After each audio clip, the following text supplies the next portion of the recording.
শেরপুরে বাস, CNG, autorickshaw মুখোমুখি সংঘর্ষে নারীসহ ৬ জন নিহত হয়েছেন।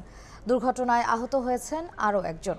সকালে সদর উপজেলার ভাতশালা জোড়া পাম্প সংলগ্ন এলাকায় এ ঘটনা ঘটে। একটি কুকুরকে বাঁচাতে গিয়ে নিজেরাই হারালেন প্রাণ। মুহূর্তেই তছনছ হয়ে গেল সবকিছু। স্বজন হারাদের কান্নায় ভারী চারপাশ।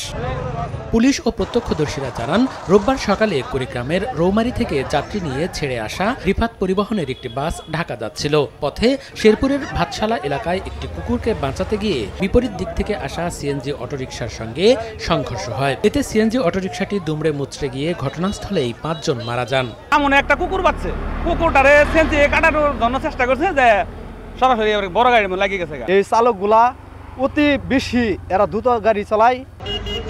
এ সময় মহাসড়কে যানজটের সৃষ্টি হয়। খবর পেয়ে ঘটনাস্থলে যান হাইওয়ে পুলিশ ও সেনাবাহিনীর সদস্যরা। উদ্ধার করা হয় নিহতদের লাশ, আহতদের পাঠানো হয় শেরপুর সদর হাসপাতালে। এ সময় কর্তব্যরত চিকিৎসক আরও একজনকে মৃত ঘোষণা করেন। পরে দুর্ঘটনা কবলিত গাড়িটি মহাসড়ক থেকে সরিয়ে নিলে যান চলাচল স্বাভাবিক হয়। মুখোমুখি সংঘর্ষ।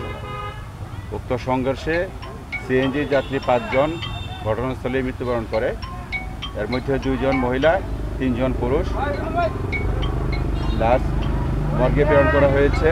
পুলিশ দুর্ঘটনা কবলিত গাড়ি দুটি জব্দ করলেও পালিয়ে গেছে বাসের চালক ও তার সহকারী। সময় সংবাদ, শেরপুর।